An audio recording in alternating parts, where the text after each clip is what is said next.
السلام علیکم ورحمۃ اللہ وبرکاتہ. الحمدللہ رب العالمین والصلاة والسلام وعلی رسولہ الکریم وعلی آلہ واصحابہ اجمعین. فاعوذ باللہ من الشیطان الرجیم. بسم اللہ الرحمن الرحیم. فقال تعالی ایاک نعبد و ایاک نستعین. بسم اللہ الرحمن الرحیم. رب اشرح لی صدری ویسر لی امری واحلل عقدۃ من لسانی یفقہوا قولی. اما بعد، اللہ کا لاکھ لاکھ شکر اور کرم اور فضل ہے کہ ہم لوگ پھر یہاں پر دین کی محفل میں جمع ہے. اللہ سے دعا گو ہوں کہ ہم جو بھی سنیں گے انشاءاللہ اس پر عمل کریں گے اور دوسروں تک پہنچائیں گے، اور اللہ سبحانہ تعالیٰ ہمارے یہاں پر بیٹھنے کو قبول فرمائے اور ہماری بخشش کر دے. آمین یا رب العالمین. تو عنوان جو دیا گیا تھا کہ آیت تفسیر 186، تو اصل میں اس کا عنوان جو ہے دعا کی حقیقت ہے. دعا کی حقیقت. تو اللہ سبحانہ وتعالیٰ سورہ بقرہ کی اس آیت میں، یعنی آیت نمبر 186 میں، 186 سے پہلے اس سے پہلے جو دو آیتیں ہیں، اس کے بعد میں جو آیت ہے، یہ تمام کے تمام آیتیں رمضان المبارک کے تعلق سے ہے کہ رمضان میں ہم کیا کرنا ہے اور رمضان کے مہینے میں کیا چیز نازل ہوئی، کیوں اہمیت ہے رمضان کی، اور کیا کرنا ہے کیا نہیں کرنا ہے. یہ تمام چیزوں کے تعلق سے اللہ سبحانہ وتعالیٰ کہہ رہا ہے اس آیتوں میں. لیکن اچانک اس آیت میں اللہ سبحانہ وتعالیٰ فرماتا ہے کہ اے محمد صلی اللہ علیہ وسلم، آپ ان لوگوں سے کہہ دیجئے جو لوگ میرے تعلق سے آپ سے پوچھ رہے ہیں، تو ان لوگوں سے آپ کہہ دیجئے کہ جب کبھی تم اللہ سے مانگتے ہو تو اللہ سبحانہ وتعالیٰ تمہاری دعا کو سنتا ہے. اللہ سبحانہ وتعالیٰ تمہاری دعا جو تم مانگ رہے ہو اس کو جانتا بھی ہے، اور اللہ سبحانہ وتعالیٰ تمہارے ایک دم قریب ہے.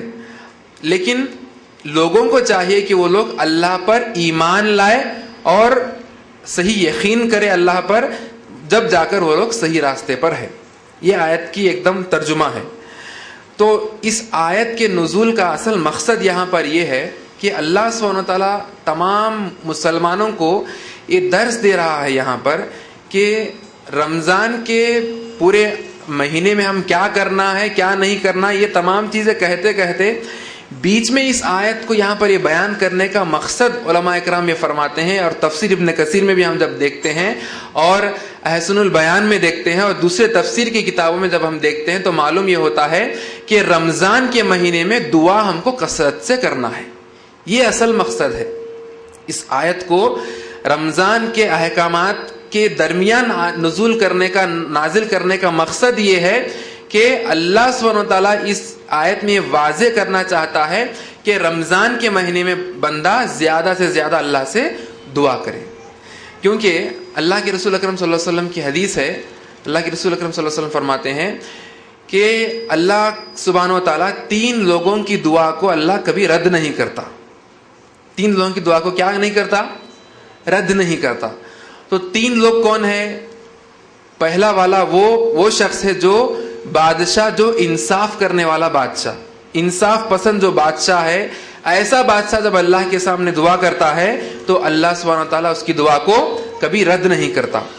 اور دوسرا روزے دار جو روزے کی حالت میں اللہ سے دعا کرتا ہے تو اللہ سبحانہ وتعالیٰ اس کی دعا کو رد نہیں کرتا. اور تیسرا وہ جو مظلوم، جس کے اوپر ظلم کیا جا رہا ہے، ایسا مظلوم جب دعا کرتا ہے ظالم کے تعلق سے تو اللہ سبحانہ تعالیٰ اس مظلوم کی دعا کو قبول فرماتا ہے، اس دعا کو رد نہیں کرتا. تو لہٰذا ہم کو چاہیے کہ ہم جو ہے دیکھ سمجھ کر لوگوں کے ساتھ معاملات کریں. اگر ناحق کے کسی پر اگر ظلم ہو رہا ہے ہمارے ذریعے سے، اگر وہ اللہ سے دعا کرے گا تو ڈائریکٹ وہ دعا عرش تک پہنچے گی، اللہ سبحانہ تعالیٰ اس کی دعا کو قبول فرما لے گا. تو لہٰذا 3 لوگ ہیں جس کی دعا کو اللہ سبحانہ تعالیٰ رد نہیں کرتا. تو 3 لوگوں میں سے دوسرا آدمی کون ہے؟ وہ آدمی جو روزے دار ہے. روزے دار کی دعا کو اللہ سبحانہ تعالیٰ رد نہیں کرتا. تو میرے اس عنوان میں کہ دعا کی حقیقت کے عنوان میں اس کو میں نے 3-4 ڈویژنز میں 3-4 اقسام میں اس کو میں بانٹ دیا ہوں. تو پہلی چیز یہ ہے کہ دعا کی فضیلت کیا ہے، اس چیز کو جانیں گے. اس کے بعد میں دوسرا حصہ دعا کیا ہے، دعا کسے کہتے ہیں. اور تیسرا حصہ یہ ہے کہ دعا کس سے مانگنی چاہیے. اب دعا تو کر رہے ضرور، تو دعا کس سے مانگنی چاہیے. اور چوتھا دعا مانگیں گے تو دعا کا طریقہ کیا ہے، دعا کیسے مانگنا چاہیے. اور 5واں یہ کہ دعا ہم مانگ لیے تو اللہ سبحانہ تعالیٰ ہماری دعا کو قبول کرنے کے بعد میں قبول کرنے کا طریقہ کیا ہے. اللہ سے دعا کرے، دعا کرنے کے بعد میں اللہ ہم کو کیسے عطا فرماتا ہے، یعنی اس کے شکلیں کیا ہے، یہ 5واں. اور 6واں یہ کہ دعا کے اوقات کیا ہے، دعا کے اوقات کیا ہے، کس وقت پر ہم اللہ سے دعا کرنا ہے. کیونکہ یہ عنوان کی اہمیت اس چیز سے ہم جان سکتے ہیں کہ اللہ کے رسول اکرم صلی اللہ علیہ وسلم فرماتے ہیں کہ اللہ سبحانہ و تعالیٰ بندے سے خوش ہوتا ہے جب اللہ سے بندہ دعا کرتا ہے. اور ایک حدیث میں اللہ کے رسول اکرم صلی اللہ علیہ وسلم فرماتے ہیں کہ دعا تمام عبادتوں کا مغز ہے. یعنی جیسا کہ اگر کوئی جوس ہم بناتے ہیں 3-4 پھل ملا کر، اب موسمی کا جوس بنا رہے تو 3-4 پھل ملا کے ہم جب جوس نکالتے ہیں تو پورا ایک گلاس میں آ جاتا. یعنی ہم نماز پڑھ رہے، روزہ رکھ رہے، تمام چیزیں کر رہے، لیکن تمام چیزوں کے لیے اگر ایک اہم چیز ہے تو وہ ہے دعا. تو لہٰذا یہ عنوان بہت اہم عنوان ہے. اور انشاءاللہ یہ عنوان کو اگر ہم سمجھ لیں گے انشاءاللہ تو انسان کے لیے عنوان کافی ہے کہ توحید کے بعد میں کہ وہ کس کی عبادت کرے اور کامیاب ہونا ہے تو توحید اور رسالت کے بعد میں یہ عنوان انشاءاللہ اس کے لیے کافی ہے. تو پہلے ہم یہ چیز دیکھیں گے کہ دعا کیا ہے، دعا کا مطلب کیا ہے، دعا کسے کہتے ہیں. دعا ایک ذریعہ ہے اللہ سے مانگنے کا. یہ شارٹ اینڈ سویٹ ڈیفینیشن ہے اس کا. دعا کیا ہے بھائی، بیچوں میں سوال ہوتے، آپ کو اس سے پہلے بھی معلوم ہے، سوالوں کے جواب آپ دیتے رہنا انشاءاللہ. تو دعا کیا ہے؟ دعا اللہ سے مانگنے کا ایک ذریعہ ہے. دعا کسے کہتے ہیں؟ اللہ سے مانگنا ہے کچھ تو مانگنے کے لیے ایک ذریعہ ہے دعا. یہ پہلا حصہ ہو گیا. دوسرا حصہ یہ ہے کہ دعا کی فضیلت کیا ہے، دعا کیوں اہم ہے، اس کی فضیلت کیا ہے.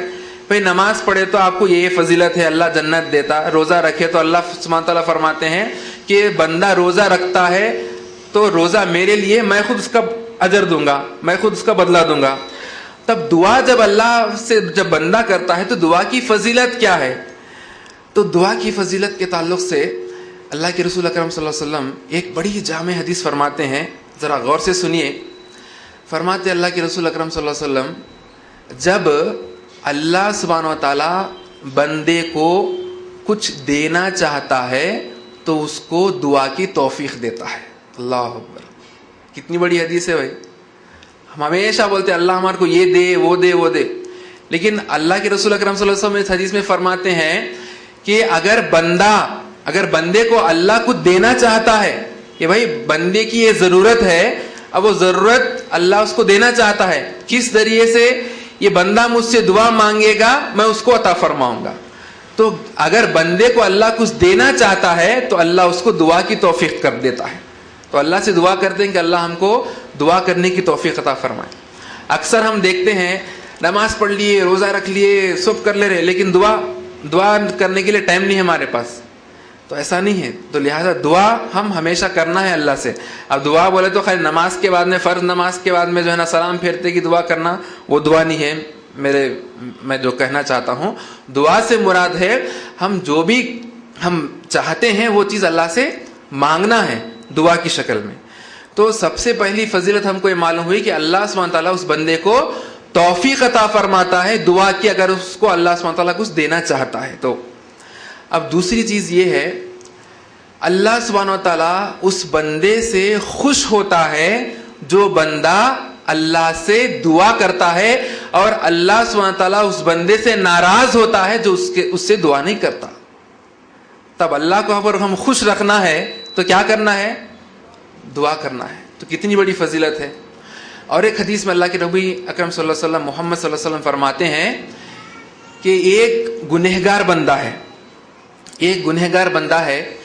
وہ گنہگار بندہ اللہ کے سامنے دونوں ہاتھ اٹھا کر جب اللہ سے اپنی مغفرت کی معافی کی جب دعا کرتا ہے تو اللہ سبحانہ و تعالیٰ فرشتوں سے کہتے ہیں کہ اے فرشتوں تم گواہ رہو, اے فرشتوں تم گواہ رہو کہ میرا بندہ یہ جانتا ہے کہ اس کا کوئی رب ہے اس کو معاف کرنے والا, تو لہٰذا وہ مجھ سے دعا کر رہا ہے معافی کے لیے, میں اس کو معاف کر رہا ہوں, تو اس چیز کی گواہ رہو. کس سے کہہ رہے ہیں؟ اللہ سبحانہ تعالیٰ فرشتوں سے کہہ رہے ہیں. اللہ جیسی ذات بندہ جب اس سے دعا کرتا ہے تو خوش ہو کر فرشتوں سے کہہ رہا ہے کہ اے فرشتوں تم گواہ رہو کہ یہ بندہ یہ جانتا ہے کہ اس کا کوئی رب ہے اور اس رب سے امید رکھ رہا ہے کہ اس کو اس رب کے علاوہ کوئی معاف کرنے والا نہیں ہے, تو لہٰذا وہ مجھ سے مانگ رہا ہے اس کی معافی کے لیے, تو لہٰذا میں اس کو معاف کر رہا ہوں, تم یہ چیز پر گواہ رہو. کتنی بڑی فضیلت ہے بھائی دعا کی. تو لہٰذا ہم کو چاہیے کہ ہم لوگ دعا کریں اور مانگے اللہ سے. جو بھی مانگنا ہے کس سے مانگنا ہے بھائی؟ اللہ سے مانگنا ہے نا. تو اللہ سے مانگے انشاءاللہ. اور اللہ کے رسول اکرم صلی اللہ علیہ وسلم اور ایک حدیث میں فرماتے ہیں کہ اللہ سبحانہ و تعالیٰ کے سامنے جب بندہ اپنے ہاتھ اٹھاتا ہے, اپنے ہاتھ اٹھا کر جب کوئی چیز مانگتا ہے تو اللہ سبحانہ و تعالیٰ اس بندے کو وہ چیز نہ دینے سے اور اس بندے کو خالی ہاتھ بھیجنے سے اللہ کو غیرت آتی ہے. اللہ اکبر. کیسی حدیث ہے بھائی. اب یہ حدیث سننے کے بعد میں تو چاہیے کہ فوراً ہم جو بھی ہم مانگنا چاہتے ہیں ڈائریکٹ اللہ سے مانگے بغیر کسی ذریعے کے. کیا فرماتے ہیں اللہ کے رسول اکرم صلی اللہ علیہ وسلم؟ بندہ جب اس کے سامنے ہاتھ اٹھاتا ہے تو ہاتھوں کو خالی بھیجنے سے, کہ کتنی افسوس کی بات ہے جو ہاتھ جو اللہ کے سامنے اٹھنی چاہیے آج کس کس کے سامنے اٹھ رہی ہے. جو ہاتھ اللہ کے سامنے اٹھنی چاہیے اور بندے کو اللہ دینا چاہتا ہے, لیکن بندہ اللہ سے مانگنا نہیں چاہتا, کسی اور سے مانگتا ہے. اور اللہ کے علاوہ کوئی اور دینے والا ہے؟ کوئی اور دینے والا نہیں ہے. اور ہم اللہ سے سورہ فاتحہ میں ہم یہ کہتے ہیں ایاک نعبد و ایاک نستعین, یا اللہ ہم صرف تیری ہی عبادت کرتے ہیں اور تجھ ہی سے مدد مانگتے ہیں. اب مدد سے مراد دعا بھی ہے اس کے اندر, دعا کوئی مدد سے الگ نہیں ہے. اب کچھ پریشانی ہے تو اللہ سے دعا کرے تو مدد ہے. تو ہم اللہ کے سامنے 5 وقت یہ دعا ہم یہ کہہ رہے ہیں, اللہ کے سامنے وعدہ کر رہے ہیں کہ یا اللہ ہم صرف تیری ہی عبادت کرتے ہیں اور تجھ ہی سے تیری ہی مدد چاہتے ہیں, تیرے علاوہ کسی اور کی مدد نہیں چاہتے. تو کتنی افسوس کی بات ہے کہ ہم اللہ کے علاوہ کس کے سامنے کس سے مانگ رہے ہیں. تو یہ ہوا پہلا حصہ کہ دعا کی فضیلت کیا ہے. تو لہٰذا ہم اللہ سے دعا کرتے ہیں کہ اللہ سبحانہ تعالیٰ ہم کو زیادہ سے زیادہ دعا کرنے کی اللہ ہم کو توفیق عطا فرمائے اور اللہ سبحانہ تعالیٰ اس کے نعمتوں سے ہم کو مالا مال کر دے. آمین یا رب العالمین. تو دوسرا حصہ یہ ہے کہ دعا کس سے مانگنی چاہیے, دعا مانگنے کا کون مستحق ہے, یعنی کس سے ہم دعا مانگنی چاہیے. ہم ایسے ذاتی مبارک سے ہم دعا مانگیں گے جو ہماری دعا کو سن سکتا ہے, جو ہماری دعا کو قبول کر سکتا ہے. اور ایسے ذات مبارک سے ہم مانگیں گے جو حی القیوم ہے, جس کو موت نہیں آتی, جس کو اونگ نہیں آتی. اور ایسے ذات مبارک سے ہم دعا مانگیں گے جو ہم کو عطا فرما سکتا ہے. کیا کرتا ہے؟ عطا فرماتا ہے. ہم جو دعا کرتے ہیں ہم کو عطا فرماتا ہے. لہٰذا اللہ سبحانہ تعالیٰ آیت الکرسی میں فرماتے ہیں اللہ لا الہ الا هو الحی القیوم. ایسے حی القیوم ذات جو اللہ کی ہے اس سے مانگیں گے ہم, اس کے علاوہ کسی سے نہیں مانگیں گے. سمیع الدعا کون ہے؟ ہماری دعاؤں کو سننے والا اللہ. ہماری دعاؤں کو قبول کرنے والا کون ہے؟ اللہ. ہم جو چیز چاہتے ہیں, ہم کو جو چیز ہونا ہے اس کو دینے والا کون ہے؟ اللہ. لیکن افسوس کہ ہم وہ خالق جو اللہ ہے اس سے مانگنے کے علاوہ مخلوق سے مانگ رہے. کیا بول رہے؟ وہ گنج بخش ہے، وہ مشکل کشا ہے، وہ داتا ہے. کون ہے داتا؟ کون ہے بھائی؟ ارے جواب دو. کون ہے داتا؟ اللہ. آواز سے بولو نا بھائی. کون ہے؟ بہنوں سے بھی سوال ہے، آپ لوگ بھی جواب دے سکتے. آواز ہے تو کوئی بات نہیں، لیڈیز کی آواز آ سکتی، سن سکتے. روڈ پہ جب ہم چلتے ہیں تو دنیا کی آواز سنتے، جب دینی محفل ہو رہی تو کوئی اگر آواز آ گئی تو کوئی حرج کی بات نہیں ہے انشاءاللہ. تو کون ہے دینے والا داتا؟ اللہ سبحانہ تعالیٰ. گنج بخش کون ہے؟ گنج بخش سے مراد کیا ہے؟ گنج بخش سے مراد جو ہم کو پیسہ دیتا ہے، مال و دولت عطا فرماتا ہے، وہ ہے گنج بخش. تو یہ کیا ہے؟ کون ہے دینے والا؟ اللہ. جب یہ اللہ سبحانہ تعالیٰ کی صفتیں ہم اگر مخلوق میں ڈھونڈنے لگے، اسی کو تو شرک کہا جاتا ہے. شرک کا مطلب کیا ہے؟ شرک کا مطلب یہ ہے کہ بندہ اللہ کو چھوڑ کر کسی اور کی عبادت کرے اور اللہ کے ساتھ ساتھ کسی اور کی بھی عبادت کرے. اب یہاں پر کیا ہو رہا؟ ہم اللہ سے دعا کر رہے ہیں کہ ایاک نعبد و ایاک نستعین، یا اللہ ہم صرف تیری ہی عبادت کرتے ہیں اور تجھ ہی سے مدد مانگتے ہیں. پھر اٹھے بیٹھے کہتے ہیں یا علی المدد، یا غوث اعظم دستگیر المدد. ہم مدد کس کی چاہ رہے؟ اللہ سے ہم چاہ رہے، کسی اور سے چاہ رہے؟ اللہ سے نہیں چاہ رہے. اللہ کون ہے؟ ہمارا خالق ہے. خالق کو چھوڑ کر جب ہم مخلوق سے مانگتے ہیں تو مخلوق سے مانگنا ہی تو شرک ہے کہ نہیں؟ تب دعا کس سے مانگ رہے ہم؟ اللہ سے نہیں مانگ رہے لوگ. اللہ سے مانگنے کے علاوہ اللہ جو خالق ہے، خالق کو چھوڑ کر مخلوق سے مانگ رہے. اب اللہ سبحانہ تعالیٰ جب بندہ اللہ سے دعا کرتا ہے تو اللہ خوش ہوتا ہے کہ نہیں؟ جب بندہ اللہ سے دعا نہیں کرتا ہے تو اللہ ناراض بھی ہوتا. تب ناراض کیسے ہو رہا؟ ایسے ناراض ہو رہا کہ افسوس سے یہ چیز کہنا پڑتا ہے کہ ایک درگاہ کے اوپر ان لوگوں کا عقیدہ اتنا تھا، ایک فیملی تھی ان کا، تو وہ فیملی کے اندر بیچارے بہو کو جو ہے نا کئی دن سے بچے نہیں ہو رہے تھے، تو لہٰذا بہو اور ساس دونوں مل کے جو ہے نا اس درگاہ کو چلے گئے. بہو اور ساس مل کے کہاں چلے گئے؟ درگاہ کو چلے گئے. اب وہ درگاہ کے پاس وہ لوگ اس مقصد سے گئے، دینے والا کوئی ہے داتا تو یہ دینے والا ہے. اور ان کا عقیدہ یہ ہے کہ ناریل کے جھاڑ وہ درگاہ کے اطراف جو ہے وہ ناریل کے جھاڑ کے نیچے سو جانا رات میں. اب جب یہ جو درگاہ والے جو ہے جب ان کو دینا چاہتے ہیں تو اس ناریل کے جھاڑ کو جو ناریل لگا ہوا ہے ناریل آ کے ان کے جھولی میں گرتا، کا مطلب ان کو جو ہے نا اب بچہ ہونے والا ہے. اب جب یہ معلوم ہوا تو یہ عقیدے سے لوگ گئے. اب دیکھتے یہ ہیں کہ نعوذ باللہ من ذالک 40 دن کے اندر محل حمل کس کو ہونا تھا؟ بہو کو ہونے کا تھا. بچے کس کو نہیں ہو رہے تھے؟ بہو کو نہیں ہو رہے تھے، مگر کس کو ہوئے؟ ساس کو ہوئے. کون کس سے مانگ رہا؟ وہاں پر کیا ہو رہا؟ رمضان کا مہینہ ہے، میں اپنے ذہن کو منتشر نہیں کر رہا ہوں، نہ آپ کے ذہن کو منتشر کرنا چاہتا ہوں. مقصد یہ ہے کہ حقیقت کو جانے کہ ہم وہ رب العالمین جو ہم کو دینے والا ہے اس کے علاوہ ہم کس سے مانگ رہے اور کیا کیا ہو رہا. آج ہم اپنی آنکھوں سے دیکھتے ہیں کہ افسوس کہ ہماری مسلم خواتین کو جو ہے نا آنکھ کھول کر جو ہے نا اس بات کو لوگوں تک پہنچانا ہے کہ اکثر جو درگاہ کو جانے والے جو نظر آتے ہیں تو اس کے اندر میجورٹی جو ہے نا خواتین نظر آتے ہے کہ نہیں بھائی؟ میں جھوٹ بول رہا ہوں کیا؟ نہیں ہے. تو عقیدہ جب عورتوں کا جب درست ہو جائے گا تو انشاءاللہ پورا کا پورا ماحول سدھر جائے گا. میں جب آ رہا تھا راستے سے ٹولی چوکی میں اپنے آنکھوں سے دیکھا اس چیز کو، میں آپ کے سامنے بیان کر رہا ہوں. ٹولی چوکی سے آ رہا ہوں تو اب جب ہم لوگ یہاں پر حکیم پیٹ سے جب ٹولی چوکی جا رہے تو وہاں پر ایک دم ڈاؤن ہے. اس ڈاؤن میں رائٹ سائڈ پہ ایک چھلا ہے. کیا ہے چھلا ہے؟ وہاں پر کیا غوث اعظم دستگیر کیا کے نام سے جو جھنڈے چڑھاتے وہ جھنڈے وہاں پر ہے، وہ چھلا ہے. تو وہاں پر میں یہ دیکھا کہ ایک عورت اپنے بیٹے کے ساتھ آئی ہے، ضعیف العمر ہے تقریباً، اس کے جسم پہ برقع نہیں ہے، بہرحال وہ آئی ہے اور آ کر اتنے عقیدت سے اپنے سر پہ پلو ڈال کر وہاں پر سجدہ کر کے وہ جو ہے نا پھر گاڑی پہ بیٹھ کے اپنے بیٹے کے واپس چلی گئی. سجدہ کس کے لیے لائق ہے؟ کس کو کرنا ہے سجدہ؟ اللہ کو کرنا. اللہ کو کرنے کے علاوہ سجدہ کسی اور کے سامنے کرے تو ہم نے جو کلمہ پڑھا ہے کلمے کا کوئی مقصد ہے؟ کلمہ بے مقصد ہو، کوئی مطلب ہی نہیں ہو کلمے کا، کوئی مقصد ہی نہیں کلمے کا، کلمے کو ہم سمجھے ہی نہیں. اگر وہ کلمے کو ہم صحیح طریقے سے سمجھ جائے, عمل کرے, تو یہ تمام چیزیں ہمارے معاشرے میں نظر نہیں آتے انشاءاللہ. تو ہم کو چاہیے کہ ہم مانگنا ہے تو صرف اور صرف وہ ذات مبارک جو حی القیوم ہے اس سے ہم مانگیں گے انشاءاللہ, اس کے علاوہ کسی سے ہم نہیں مانگیں گے.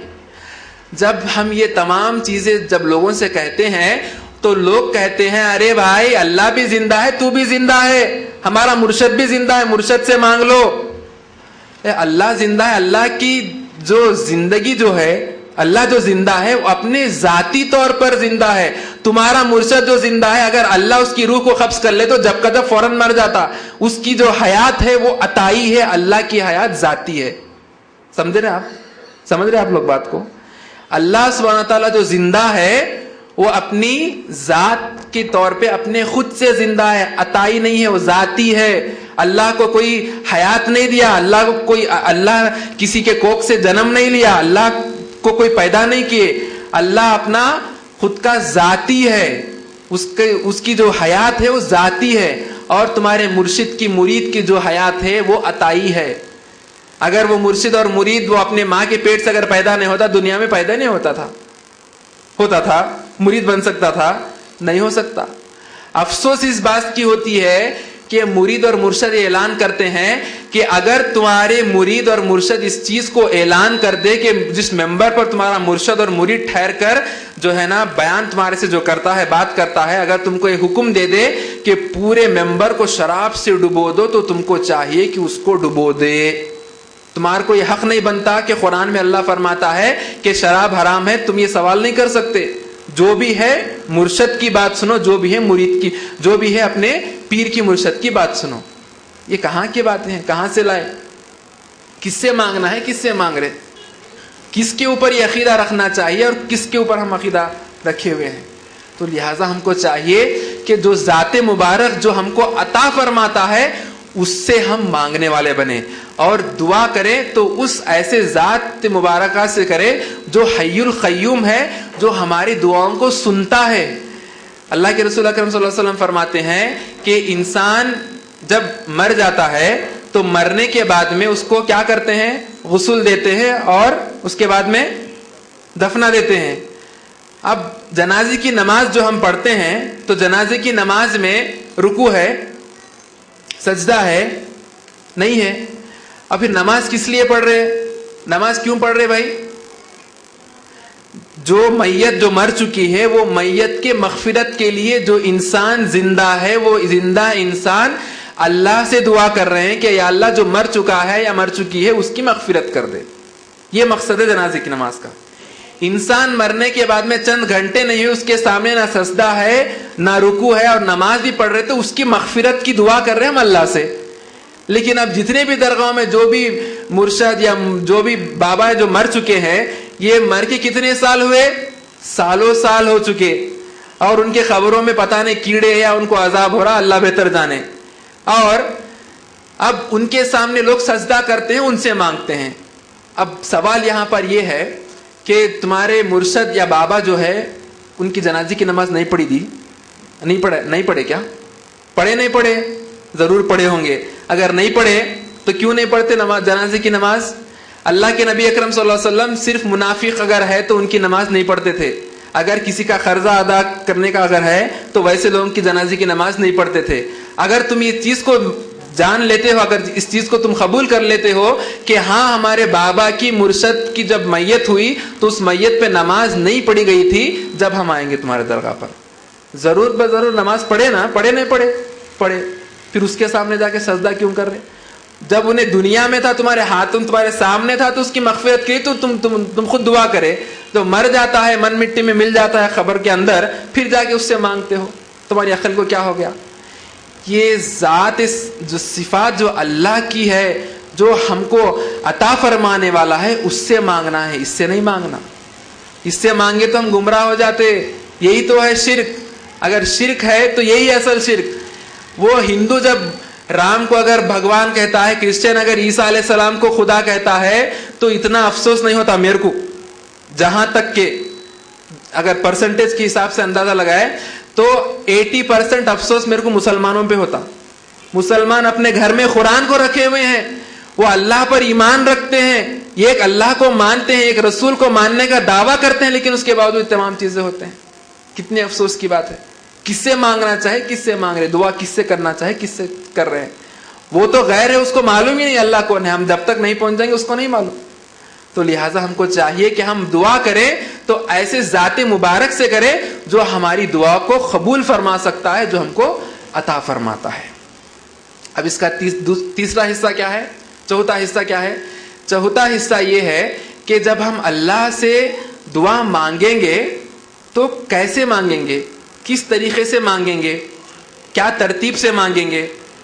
لوگ کہتے ہیں کہ بھائی ہم اللہ سے مانگ رہے لیکن اللہ نہیں دے رہا. ارے اللہ پہ تہمت باندھ رہے تم, ہے کہ نہیں؟ سب لوگ بولتے ارے کیا ہے اللہ کے پاس, اللہ کے در میں وحدت کے سوا کیا ہے, جو بھی مانگنا ہے محمد سے مانگ لو. نعوذ باللہ من ذالک. دینے والا کون ہے بھائی؟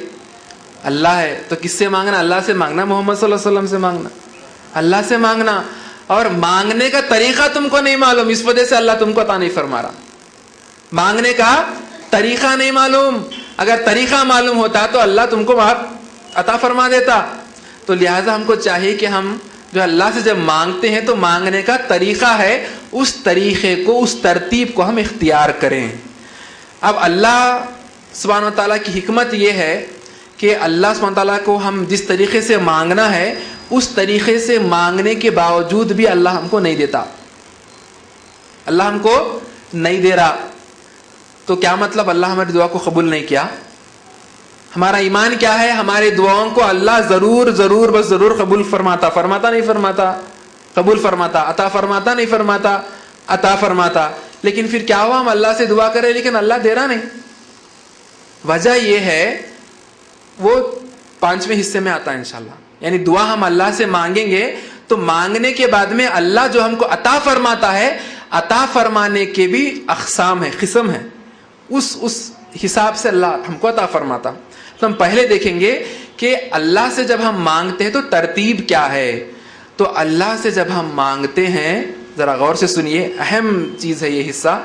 جب ہم اللہ سے مانگتے ہیں تو پہلی سب سے بنیادی چیز پورے یقین اور توکل سے مانگیں گے کہ اللہ ہم کو ضرور دے گا. کیا کرے گا؟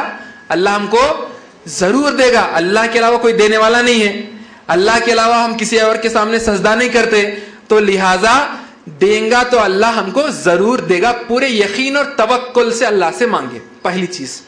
اور دوسری چیز یہ کہ جب ہم اللہ سے مانگیں گے یقین اور توکل کے بعد میں اللہ کی حمد و ثنا بیان کریں گے.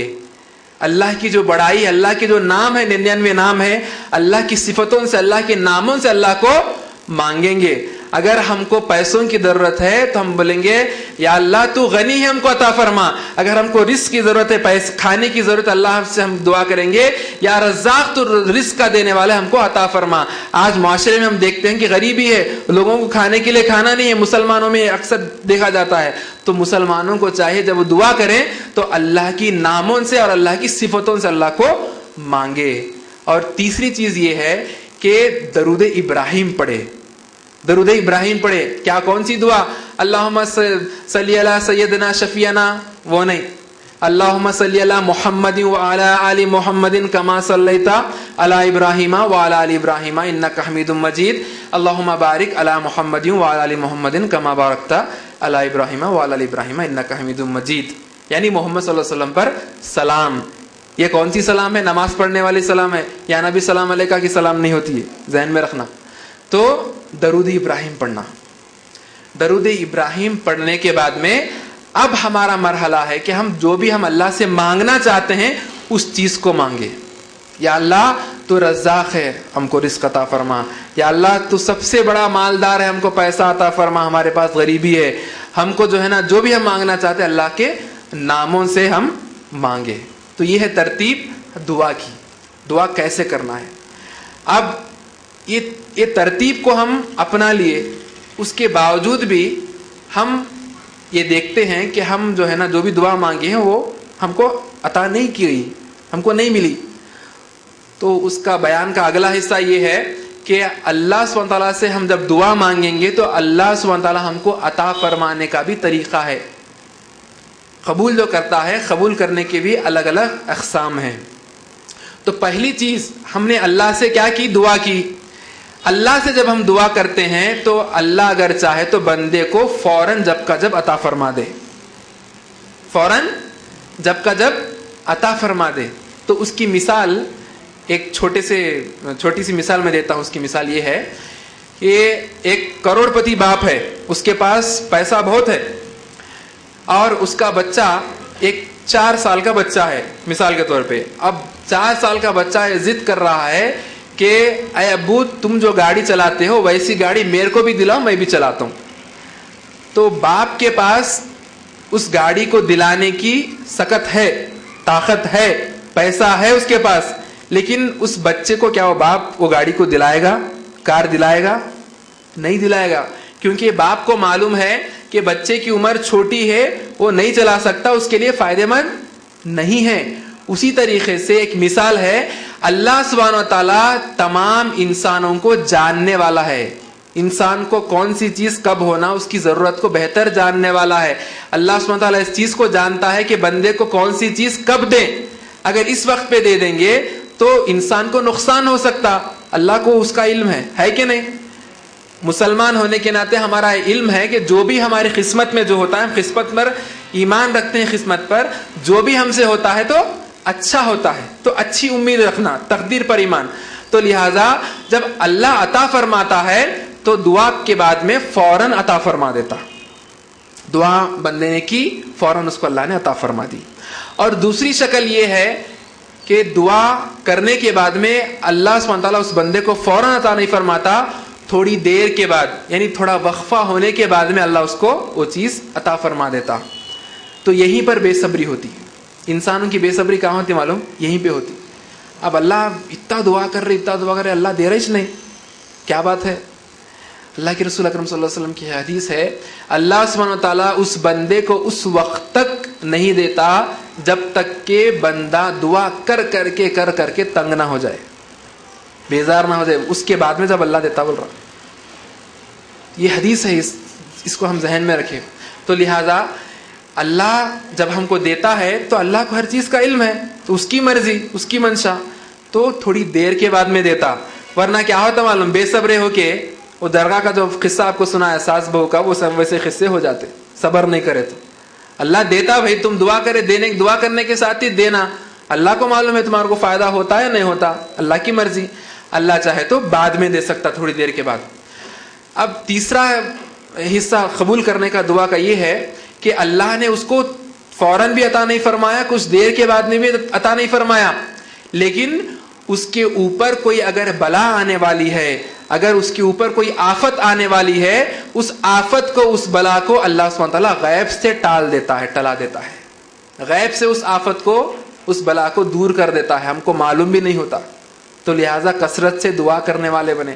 اللہ کے رسول اکرم صلی اللہ علیہ وسلم فرماتے, حدیث بھی ہے اللہ کے رسول کی, کہ جب بندہ اللہ سے دعا کرتا ہے تو اللہ اس کو چاہے تو عطا فرماتا ہے, ورنہ اس کے اوپر کوئی آفت آنے والی ہے تو اس آفت کو دور کر دیتا ہے. کیا معلوم ہے ہم کو اللہ کی مرضی, اس کی منشا کیا ہے؟ اب اللہ ہم کو جو بہتر سمجھتا ہے وہ چیز دے گا, ورنہ نہیں دے گا. تو آفت ٹل جاتی, کتنی بڑی بات ہے. اگر یہ بھی نہیں ہوا کہ بھائی اس کو اللہ فوراً عطا نہیں فرمایا, تھوڑی دیر کے بعد میں بھی عطا نہیں فرمایا, کچھ آفت, اس کو کوئی پریشانی مشکل آنے والی ہے, وہ بھی نہیں دور ہوئی, لیکن قیامت کے دن اللہ سبحانہ تعالیٰ اس بندے کے لیے وہ دعا کو اٹھا کر رکھے گا.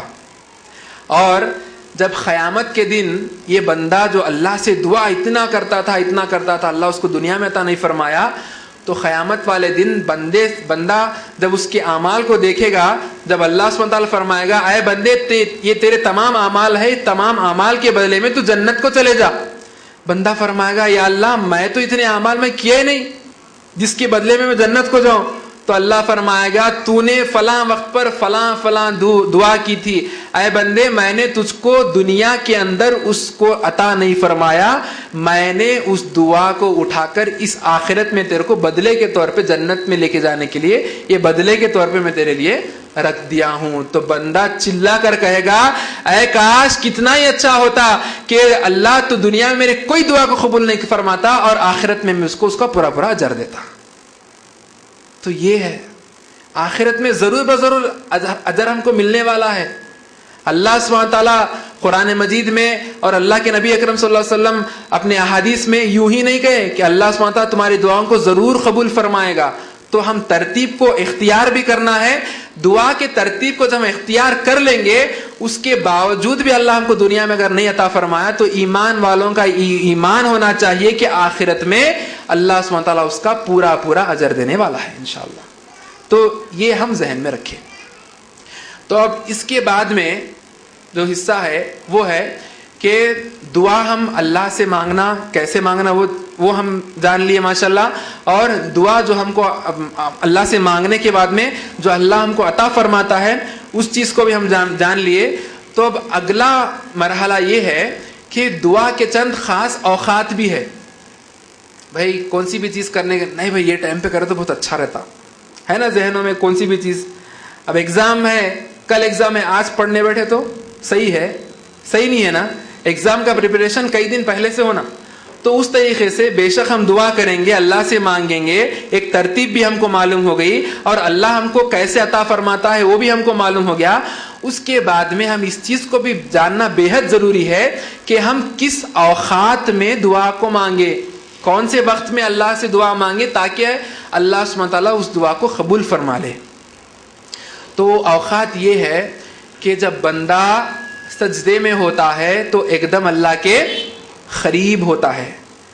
اور یہ جو آیت ہے سورہ بقرہ کی 186, اس آیت میں بھی اللہ سبحانہ تعالیٰ فرماتا ہے کہ اے محمد صلی اللہ علیہ وسلم, جب لوگ آپ کو میرے تعلق سے جب پوچھنے لگے تو آپ لوگوں سے کہہ دیجئے کہ جب کبھی بھی بندہ اللہ سے مانگتا ہے تو اللہ سبحانہ تعالیٰ اس کو عطا فرماتا ہے. لیکن بندے کو چاہیے کہ وہ بندہ پورے ایمان اور عقیدت کے ساتھ اللہ پر بھروسہ رکھے اور یہی اس کے لیے کامیابی ہے. کا مطلب اللہ کے قریب ہونا ہے, اللہ کا قرب حاصل کرنا ہے. ہم یہ دیکھتے ہیں کہ جتنے بھی لوگ درگاہوں کو جاتے ہیں وہ یہ کہتے ہیں ہم گنہگار ہیں, ہم پاپی ہیں, اللہ ہمارے دعاؤں کو قبول نہیں فرماتا, لہٰذا ہم جو ہے نا ان کو ذریعہ بنا رہے ہیں. تب ذریعہ کون سا ذریعہ ہے, وسیلہ کیا ہے, وسیلے کو تلاش کرنا ہے. وسیلہ کیا ہے؟ اللہ کے رسول اکرم صلی اللہ علیہ وسلم فرماتے ہیں کہ جب بندہ نماز کی حالت میں سجدے میں ہوتا ہے تو بندہ اللہ کے ایک دم قریب ہو جاتا ہے. کا مطلب اللہ کا وسیلہ کیا ہے؟ اللہ کا وسیلہ ہم کو اختیار کرنا ہے تو نماز ہے. اور تہجد کے وقت میں یعنی آدھی رات کو تقریباً 2-2:30 بجے یا 3:30 بجے اللہ سبحانہ تعالیٰ عرش پہلی آسمان پر اترتا ہے اور آواز لگاتا ہے, ندا لگاتا ہے کہ کیا کوئی ہے مانگنے والا تاکہ میں اس کو عطا فرما دوں. اب اللہ خود جب آ کر ہم کو دینے والا ہے تب کوئی درگاہ کی, کوئی بابا کی, کوئی مرشد کی ضرورت پڑ رہی نہیں پڑ رہی, آسان سی بات ہے. تو یہ اوقات تہجد کا وقت.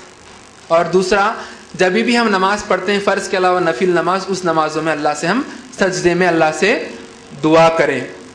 اور اس کے بعد میں جب بارش ہوتی ہے, جب آسمان سے جب بارش ہوتی ہے تو اللہ کی رحمت برس رہی ہے, تو اس وقت پر ہم اللہ سے دعا کریں.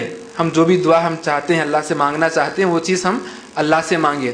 اس کے ساتھ ساتھ بارش کے وقت اور ایک دعا بھی کرنا ہے کہ اللہم صیبا نافعا, یعنی یا اللہ ہم کو ایسی بارش عطا نازل فرما جو ہم کو نفع بخش ہو, یہ دعا بھی کرنا. اس کے ساتھ ساتھ جو بھی ہم مانگنا چاہتے ہیں اللہ سے وہ مانگنا. اور تیسرا یہ کہ جب ہم مرغے کی بانگ سنتے ہیں, صبح صبح جب مرغے کی بانگ سنتے ہیں تو اس وقت پر بھی اللہ سے دعا کرنا ہے, کیونکہ فرشتہ جو بانگ دیتا ہے تو مرغا جو بانگ دیتا ہے تو فرشتوں کو دیکھ کر مرغا آواز لگاتا ہے. تو لہٰذا ہم کو اس وقت پر بھی اللہ سے دعا کرنا ہے. اور اس کے ساتھ ساتھ سب سے پہلی اور اہم چیز یہ بھی ہے کہ ہم جب بھی اللہ سے مانگیں گے تو اللہ کے نزدیک پہنچنے کا وسیلہ یہ ہے کہ اللہ کے ناموں سے اللہ کو مانگیں گے. بہترین وسیلہ ہے. اب مثال اس کی یہ ہے کہ ایک جو ہے نا لیڈر ہے, ایک جو ہے نا کوئی ایریا کا MLA ہے یا منسٹر ہے, پرائم منسٹر ہے, کوئی بھی ہے. تب ہمارا کام اگر نکلنا ہے تو ہم کیا کرتے, اس کے سامنے جا کے اس کی بڑائی بیان کرتے. ارے ہم یہاں تو سب کا مالک جو ایک اللہ ہے اس کے سامنے ہم ٹھہرے ہوئے ہیں, تو اس کی بڑائی بیان کرنے میں ہم کو کیا مشکل ہو رہی. تو لہٰذا اللہ کی کثرت سے حمد و ثنا بیان کرنا اس کے ذریعے سے ہم اللہ کا وسیلہ اختیار کر سکتے ہیں اور اللہ سے ہم جو ہے نا ہم کو جو بھی چیز ہونا ہے وہ چیز ہم جو ہے نا حاصل کر سکتے ہیں. تو امید ہے کہ آپ لوگوں کو یہ جو عنوان آپ کے سامنے جو رکھا گیا ہے یہ بہت اہم عنوان ہے, اور ماشاءاللہ اللہ سے دعا ہم آخر میں کرتے ہیں کہ اللہ سبحانہ تعالیٰ ہم جو بھی سنے ہیں اور جو بھی کہے ہیں اللہ سبحانہ تعالیٰ ہم کو عمل کرنے کی توفیق عطا فرما. آمین یا رب العالمین. یا اللہ اب جو رمضان کا جو آخری عشرہ جو شروع ہونے والا ہے, اللہ اس عشرے کے جو بھی فضیلتیں ہیں یہ تمام کی تمام فضیلتیں ہم کو عطا فرما. آمین یا رب العالمین. یا اللہ ہم کو ایمان پر اسلام پر قائم رکھ اور ایمان پر اسلام پر ہمارا خاتمہ بالخیر فرما. اشہد ان لا الہ الا اللہ محمد رسول اللہ کی حالت میں ہماری زبان سے کلمے کو جاری فرما, اور اس حالت میں ہماری روح کو قبض کر یا رب العالمین. آمین. وآخر الدعوانا ان الحمد للہ رب العالمین. السلام علیکم ورحمۃ اللہ وبرکاتہ. سید الکونین والثقلین محمد سید الکونین والثقلین والفریقین من عرب ومن عجم.